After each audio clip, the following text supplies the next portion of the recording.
everybody. I'm here again with another Meet the Actor. Today I'm here with David Howard Thornton, who most people would most likely recognise as Arts the Clown. Maybe not as he is at the moment because he hasn't got all his makeup on, but yes, he is Arts the Clown. That is what people know you for. So, David, are you okay? We both discussed that we are very hot currently. yes, and not like we're not talking like physically, like, oh, he's so hot. No. It's like I'm like hot. Actually, no, the would work too, but you know. So, as I mentioned, everybody would most likely recognize you from Art the Clown. That's not the only thing you've done. So we will talk about that in a moment. But your first question is, how did you first get into acting? I first got into acting, oddly enough, by doing church theater. Considering what I'm doing now to people on screen, it's just a slight there. Yeah, the juxtaposition is something else. So what was that? Was that just like general theater stuff? Yeah, it's like little church theater, like choir program things. Like you know, I was like maybe like 8 or 9 years old, and like I remember one of them was like Moses and the Freedom Fanatics. I played Moses's brother Aaron, and I had a big solo in it, and then like I remember like my little shawl that I had on my head was lopsided the whole entire time, and I had my glasses on so I could see where I was going on stage. It's sad. It's so sad. It's a starting point. It led you to where you are now. So humble beginnings. I guess we'll go with what was your first role. So not anything. So your first acting role, I suppose, because I know you've done voice over work. So what was your first acting role? I would say the first, besides church theater, I started doing I did like a lot of community theater growing up. So I did a lot of children's theater. So the first big community theater role I ever had was in this play called Rapunzel, and for children's theater, and I was the co-voice of the offstage voice for the Magic Stone. So I was the voice of a talking rock, but not just the only voice. There were two of us. So she would say half the line, I would say the other half of the line, because they wanted to cast two people in the role because they didn't want to turn either one of us down. So they just said, okay, you both do the role and you just do the lines together. Okay, that sounds bizarre. That probably confused the audience at times. Probably. Is it two characters or what's going on? I don't know. It's children's theater, so you know, kids are like, it's a talking rock. Yeah, it's a talking rock. It's a talking rock. We had talking trees and talking flowers and talking rocks. It was in the witch's garden, so obviously everything's magically enchanted. So wow, that makes it more sense for it then. Oh yeah, as you do, you know. Did you want to talk about your voiceover work? You did some voiceover work for games. I've done a few games. The one I usually don't like to talk about because it was so bad. It was such a bad game. It was called. Oh no, but it's fun to talk about because you know it's one of those things that keeps me humble. It's this game called Ride to Hell Retribution, which if you look it up, it got panned. It got like ones. It was bad. It was so bad. It's one of those games that it was supposed to be basically Sons of Anarchy mixed with Theft Auto, and it was a great idea that they had when they pitched it all to me, and I recorded it, and like 3 years later they finally released it. So it was like one of those things that they were just sitting on for a while, and they just like, okay, we have to release this thing, so they just rushed it all out at once. So everything was bad in the game, like all the controls, everything, and it was just like, and then they like made massive cuts to a lot of the scenes that they recorded for the voiceover, so none of the voiceover really made sense. And then they used like the cuts of like my practice cuts where I'm just reading the line to myself basically just so I know what to say, and I'm like, oh, why were you recording that? Yeah, I voiced several characters, include like the first henchman that's killed off. He was like this giant mountain of a man biker who was named Anvil. So I played him, like Dr. Blotter, this like really hippie dippy like a drug runner and stuff. Like very I totally pulled, you know, with Cheech and Chong with him. It was like, oh man, let's do this thing, yeah. It was crazy. It was a crazy game, but yeah. But I did that. I did Two Worlds 2. I did some of their DLC for that. I did like Invisimals for the PlayStation. So it's just different things like that I've done. But I've done also a lot of animated shows for children, like Super Wings, which is for little ones. And the Bravest Knight, which is seen on Hulu. I'm sometimes pulled in to do Critters. Like they kind of like what Frank Welker does a lot of, where he's like, you know, voices of animals and stuff like that. So they'll just say, David, we need someone to do a goat. I'm like, okay, and it's like, and then they pay me money. Yeah. So you're gonna pay me to make the noise of a goat? Could you not just record a goat?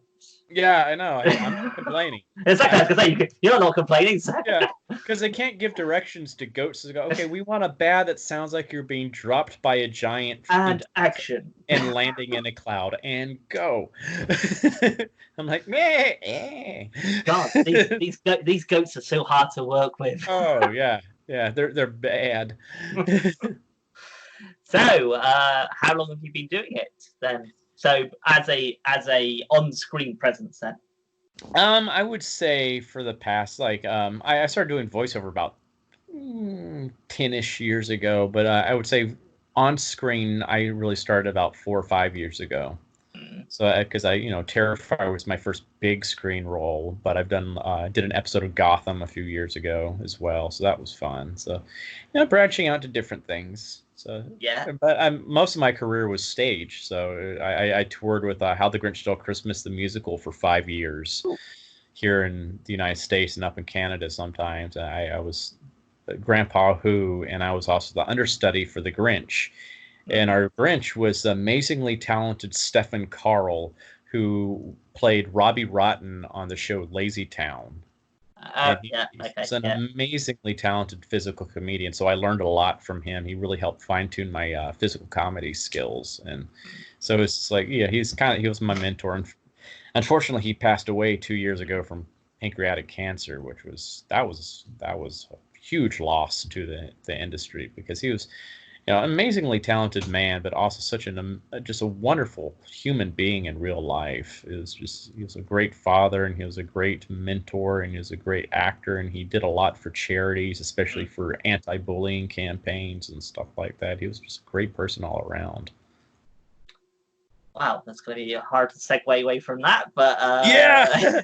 Well, that's a downer. Oh no.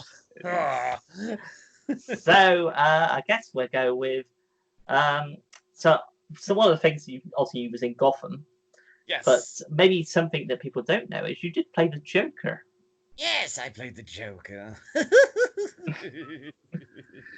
Which I presume it's on YouTube or something, maybe, or was a web series. Yeah, on YouTube, a series called Nightwing Escalation, which we're still apparently filming, but we've been trying to film this last season for the past 4 or 5 years.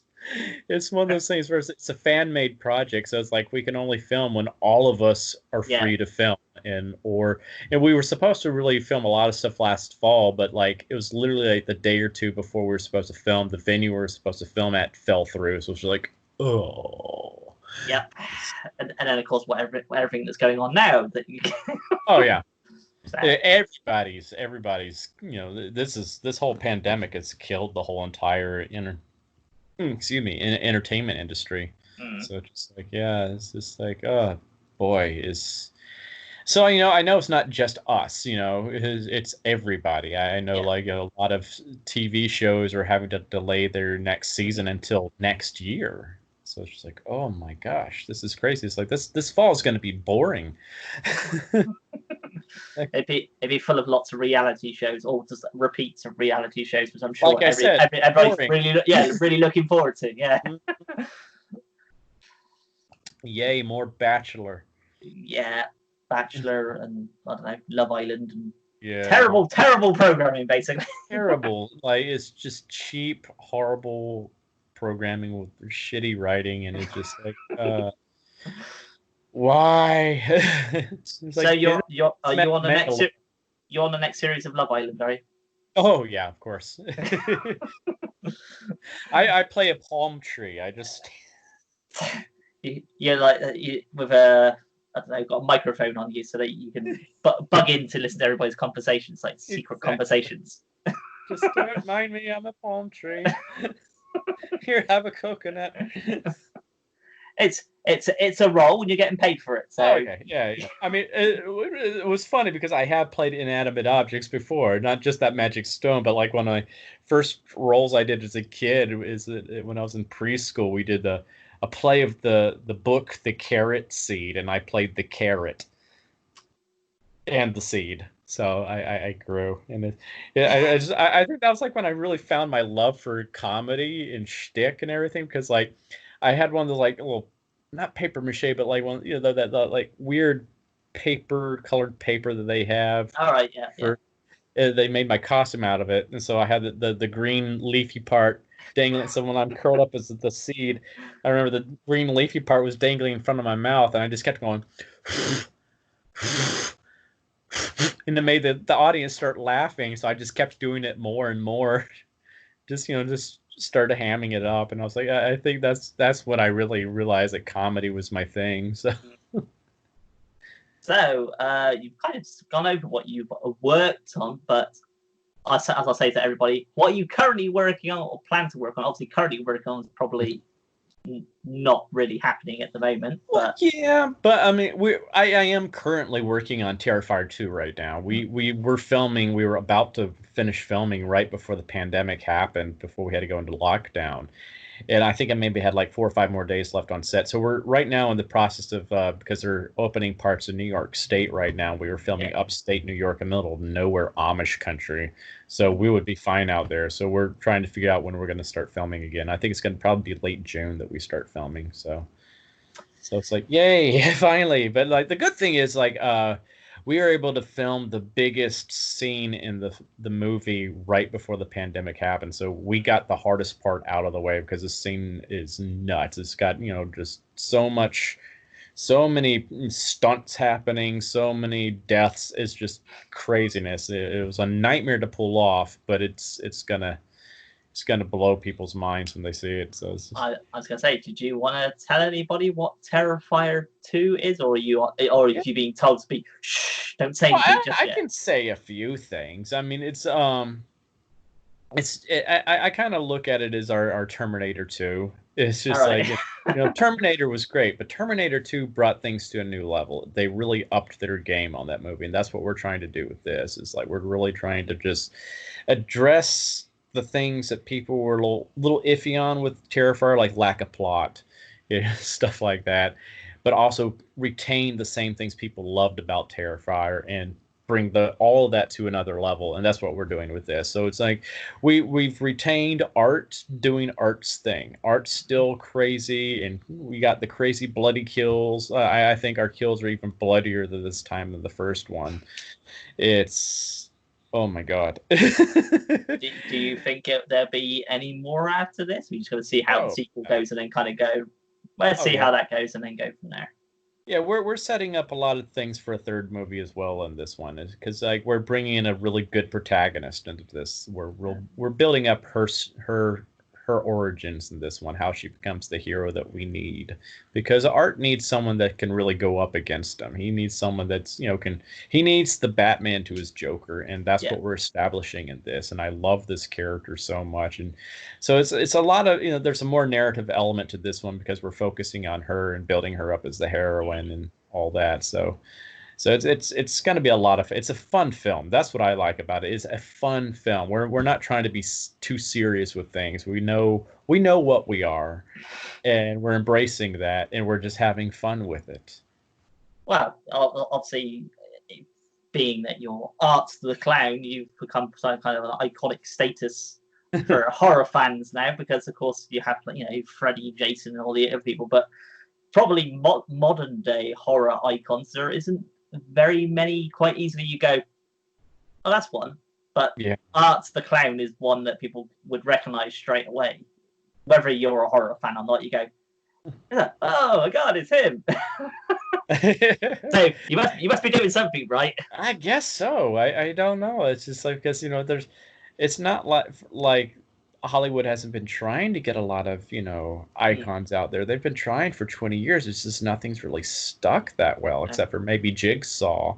Yeah. And and maybe Annabelle, but that's about it. There's really hasn't been a lot that has really latched on to people that people are like, ooh, I love this character, which is sad. And I think it's partially because like so many of the characters they've tried introducing were just another guy in a mask, but they didn't have a personality. They didn't have the charisma that even like Jason and Michael Myers had behind those masks. Mm-hmm. Then you had like characters like Freddy and Pinhead and that and Chucky that have that just charisma where you just, like, every time they're on screen you're captivated by them, like, yes, I want to see what they're going to do right now. This is, oh wow, they're fun to watch. And I think that's what's been lacking, that they haven't been able to really capture people like that. I think it's because they've been trying to play it too safe and they haven't tried to really just go to new places with things. It's been the independent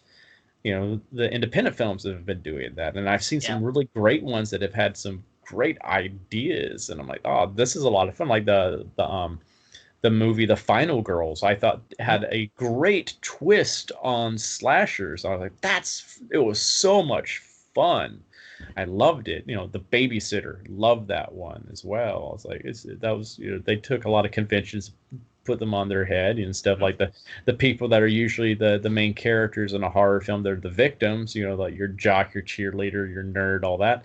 They were the bad guys. Yeah. I was like, that's an awesome idea. I'm like, yes. And it seems quite a simplistic twist when you think about how many decades there is between 80s slasher films and now. You think, why has nobody really done that? Yeah, and I'm like, I'm so happy to see people coming up with new ideas, and I'm hoping at least what we've done with Terrifier is going to inspire people to do the same as what we did and really start coming up with new characters and trying to reinvent the genre and just give the genre the boost it needs right now, because it's like slashers have been lacking in the past decade or so, and it's like, and that's one of my favorite horror genres are slashers. I just think they're fun. I don't go into them for cerebral plot lines or anything like that. Sometimes I just like to turn off my brain and just watch some guy just go after people. It's fun.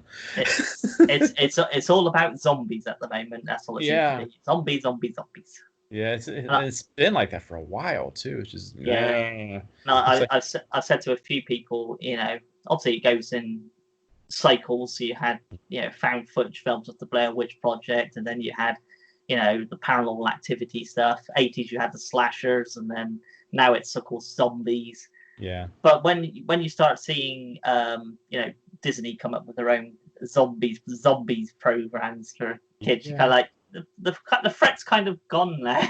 Yeah, it's like, oh goody, Mickey's a zombie now. Oh boy, I'm gonna eat your brain. Exactly. So the threat is no longer there.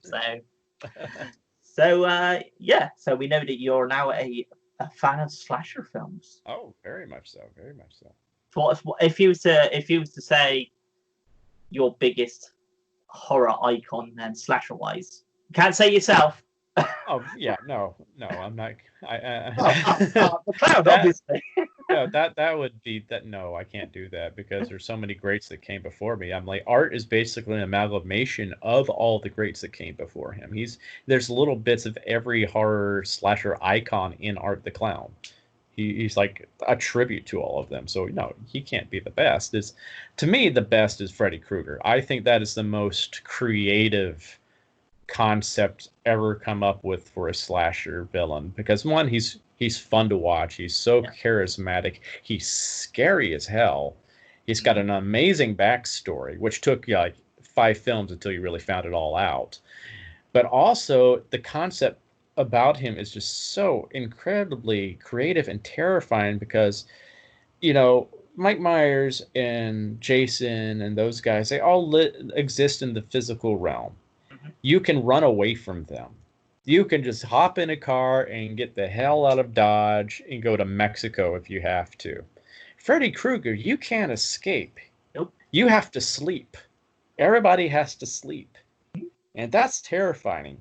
And then with all this being, the dream realm being involved in all this, that means you can go wherever you want to with those concepts, with like what you do with the character in the dream world. You can do crazy over the top kills that you could never pull off in any other type of movie, because it was just like, well, that's bonkers, but like, it's a dream. You can do whatever you want. Yep. It's brilliant. Wes Craven, freaking genius. And then Robert's portrayal of the character, just you can't beat it. You just can't. Oh, that kind of it's kind of popped in my head. Is what did you think of the remake then, or reboot, or re-envision, or whatever they decided to want to call it? It just wasn't the same. I mean, I see what they were trying to do, but Jackie Earle Haley's a fantastic actor. Yeah, he's great. I love his work. I mean, Rorschach, he was amazing when he was on The Tick on Amazon Prime. His turn on The Tick was hysterical. He was fantastic, but he wasn't Robert Englund. He did, and I don't really necessarily blame him for the performance. I blame the writing, because they missed what made Freddy, and it was that fun, charismatic nature, but menacing nature to the character as well. It's just like it just fell flat. It was not. It just didn't feel like Freddy. And I don't think anybody else can really do the part justice. That's just Robert. A lot of people have said that. Yeah, you should just Robert Englund, nobody. Yeah, it's just nah. It's like, you don't, like, the best Frankenstein was, Yeah. So they're just certain. You don't step on Superman's cape. That's how I look at it. It's just like, no, just. Oh, okay. So there's a question for you. If somebody came up to you and said, "We have this script. We're going to do a Nightmare on Elm Street film. We think you'd be great for it," would you take on the role? I would be extremely hesitant to, because I know I would not be able to match what Robert did. And I know what I would do would not be as good as he did, and I know it wouldn't live up to what he did. No one could live up to that. That's his thing. I'm like, I would love to play the character. It would be so much fun because I love that character. Mm-hmm. But the knowing, it's just like this. It's like even if I tried to do an imitation of him, it would just be an imitation. It would not be Robert's portrayal, and that's the thing. It's just like I might just have to turn it down as hard as that would be, because it's just like it just doesn't feel right to do. It doesn't feel like it's doing him justice. Well, my thing with remakes is, fine, if you're gonna do a remake, that's fun. Do something different with it.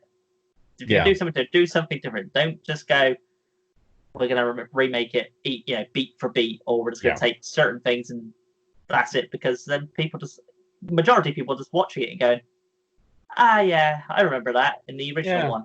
I fancy watching the original. The thought starts peeing. Yeah, it's like, why don't I just go back and rewatch the original? Yeah. See, I look, it like a great way. It sounds weird that I'm going to use this as a comparison, but a great way to do a remake is what they have done with the new DuckTales cartoon. It's an interesting way of. Yeah, it is. It's but it's like they've kept like the characters, but they've done interesting things with the characters and like retconned some things, but it works in a way. Yeah. Like Miss Beakley is no longer just a maid. Yeah. She is a former shush agent that is also not just the maid, but also Scrooge's bodyguard. And it's just like those kind of. It's like they've given like Huey, Dewey, and Louie their own distinct personalities. They've really developed the world around them. So it's just like it is all a Duckburg, all the citizens of Duckburg, and they brought in other characters from the Disney afternoon into it. So it's like this whole shared universe, and it's like this is how you do a remake. Yeah, and it's funny. It's different. It's something different, something creative, and it's like what they've done with Darkwing Duck on there has been like, that's a really creative way to address the character and to bring him into that whole world. It's like it's brilliant. And I'm like, that's how you would do a remake. You bring something new to it, but still retain the heart that was in the original. Exactly. So, back to listed questions. What advice do you have for upcoming actors and people wanting to get into the film industry? So whether that's just being a voice actor or an on-screen presence. So either way. Well, first of all, I would say I am a human sponge. When it comes to watching people and watching, not just actors, but just people in general. I love to people watch, and I'm always trying to learn new things. It's like I think actors should be consummate learners. Yeah. They should always be learning new skills, learning new, just always taking in the world around them and learning from it.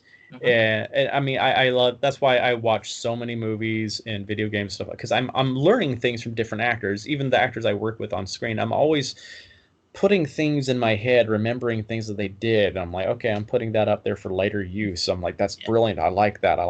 When I play video games, I leave the subtitles on because I will read along with them and do the characters as well. So I'm practicing as well. And I'm developing new characters, and because I will take things people have done and tweak it and do my own thing with them. So that's one thing I would say, is always learn, and take classes too. Just anything you can, just to learn new things, and because there's always something new to learn. There's always something new. There's always ways to better yourself. Yeah. That, and I say persistence. Persistence is key. This is not one of those industries where you can just walk right out of college and go in for an interview and boom, you've got the job, your dream job. This is something you have to work at. Now, granted, there may be 0.0001% of the time someone can just automatically go in for their very first audition and book a lead on a Broadway show or book a lead in a movie, and they're set for life. That does happen, but very rarely. Yeah. Usually, overnight success is really, 10 years plus of, pounding the pavement and working your way up from doing small roles on off Broadway shows to where you are now. That's what I had to do. I started off doing off Broadway shows, and one thing would lead to another, to another, to another, to another, to another. And that's another thing, is network as much as possible too, because I've gotten a lot of roles, not from just auditioning, but from friends. They're like, hey, I think you would be great for this project. And they would bring me in for it or something or they would refer me to the people doing the project. Or is this, so it's network as much as possible as well. Sounds good advice, all of that. So the last one, which everybody looks forward to, don't worry, it's not a bad one, is promote yourself. If you have a website, YouTube channel, promote that website. See, I always build people up, think it's going to be really bad. Yes. I do have a YouTube channel, but I hardly ever put videos on there, because I'm weird like that. I just feel weird about just recording videos of myself. I'm just like, imagine that. But I have a few videos on there, so you can find me under David Howard Thornton on there. You can also find me on Facebook and Instagram under David Howard Thornton. Yeah. And I'm also on Cameo, which is a platform where I can record little videos and stuff like that for you for a small fee. It's like I charge the same as I do for an autograph at a convention, just $30.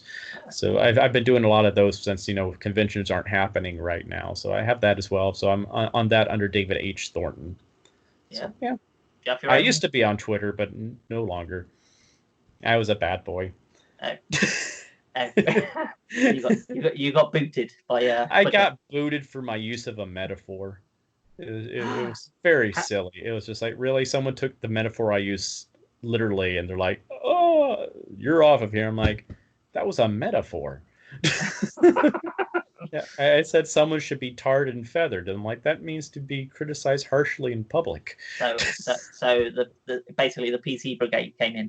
Yeah, like, no, I didn't literally mean someone should be dragged out and have hot tar poured over them and put feathers on them. Yeah, no one does that. I was going to say that people don't really do that much anymore. That has not been done for like 100 years. I was like, you really what? So, yeah, well, it's silly. So, do you have your own website that people can potentially find you, or is it just like social media, that kind of thing? Not yet. No, I suck with technology. Yeah, I've been told I need to do like a website or something like that. I was like, oh gosh, that's so much to maintain. I was like, maybe one day when I have assistants, then I'll have them do that, because I'm like, oh wow. Well, yeah. It's been a fun chat talking to you. I'm sure people learned quite a few things, and I wish you the best with obviously Terrifier 2 and future projects when everything goes back to normal. Yeah, I do have 2 movies that I'm already going to be working on in the next year as well, in addition to Terrifier 2. I'll tell you about those real quick. Mm-hmm. One is called Stream. It's some of the people that have been helping us out with Terrifier and Terrifier 2, the Fuzz on the Lens guys. They were the 2 cops and the exterminator that I decapitated. They have their own company, and they're trying to start up their own horror franchise. And it's a great concept. I wish I could tell you more, but I'm going to be one of the bad guys in that. And then there's another film. It's going to be a horror western called Spirit Reckoning. Became Elmer Fudd all of a sudden. Spirit Reckoning. No, Spirit Reckoning. And I play the hero, the anti-hero in it, where I play a cowboy that he and his family are violently murdered by this gang of outlaws. He is hung and burned to death, and he comes back from the dead via Indian shaman, and his skull is the only thing that's left of his face, so he's known as the Skull Cowboy, and he's on a quest for revenge. And it's going to be fun. Lou Temple is going to be playing one of the bad guys in it, and Sean Patrick Flannery from the Boondock Saints is going to be playing my friend / mentor in it. So I'm like, this is going to be awesome. That sounds really good. Yeah, it's gonna be fun. It's like it's very over the top with the kills and stuff like that. So it's got a great. It's not taking itself seriously at all. It's one of those very fun revenge epics where it's just like, let's just go bat for the fences with the violence. Yeah. And MPAA or whoever will get involved if they don't like certain things. Oh, I know, but there's still ways to see things if that's the case. So Yeah. Well, thank you for that. That's very awesome. So I will let you go now. Thanks for your time. Fantastic. Well, you take care, and you have a great rest of your day / night, whatever it is right now over there. It's currently leading into the evening now, but yes. Yep. I kind of figured, because you're like, what, 5 hours ahead of me? Yeah. Yeah.